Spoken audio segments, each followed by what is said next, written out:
Hello.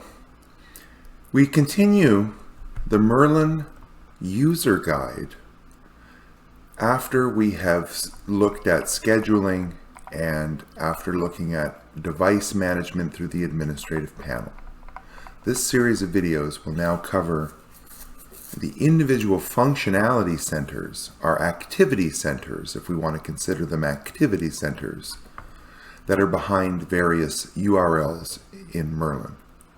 As of this build, the following PyETS functions have been transformed into Merlin: Learn ACL, ARP, ARP statistics, BGP instances, BGP routes, BGP tables, Learn configuration, that is to say, the running configuration in JavaScript object notation, Learn interface, platform, platform slots, platform virtual devices, VLANs, VRFs.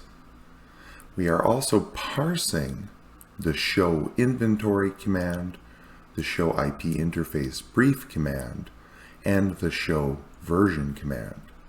Many more commands will add to this list, but as of this release and this build, this is the base set of commands that have been transformed for NXOS, for the 3 show commands, and in theory all of the learn functions will work against iOS, iOS XE, or NXOS. The On-Demand Center can be reached through localhost 8000 on demand. Again, by right-clicking on the On-Demand Center, we can open this in a new tab. You might want to even keep this README file open as you start to use Merlin, because I've put all of the links you're going to use inside of the README for quick access like this. So if we move into the On-Demand Center, and let me highlight before we proceed, if I head into the administrative panel and show you right now, all of the tables are empty. There is no data in the database right now aside from the devices that we want to connect to. So in the On-Demand Center, we can see that there are 12 records right now, and what you can do as a user is either click the button per command, and let's go ahead and learn VLAN, and you're going to notice that a spinner will start up showing the status of the job. If you're looking at your server in the background, you're going to notice that it's connected to the DevNet Sandbox device. And if you see the yellow text, this is just a warning because I'm stripping milliseconds off for my purposes.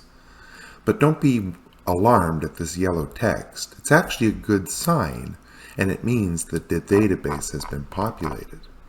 If we go back to our admin panel now, and check the Learn VLANs table, we can see that we now have a record for each VLAN found: 1, 100, 101, 2, 3, 4, and 5. They tell you that they have port channel members, right, and different information about each record. The VLAN, its interfaces, its mode, its name, if it's shut down, and if it's active, as well as the timestamp it was found. And that was just one button.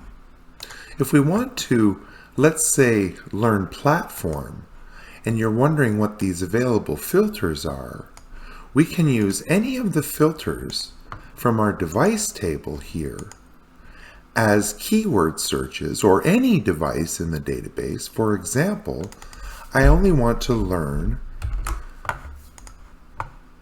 config from the DevNet Sandbox.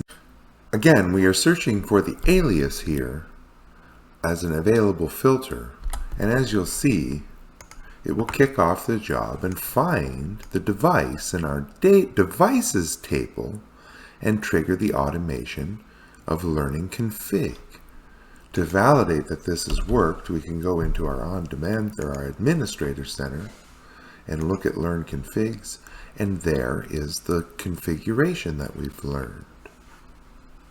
We can also do something like, if we do not find a hit, let's try an address of 192.168.100.100, which is not a valid IP address as far as devices in our devices table go. This will simply look and gracefully, quietly fail in the background.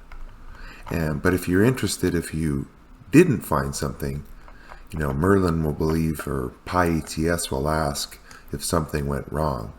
Something didn't go wrong. There was just no hit against that IP address.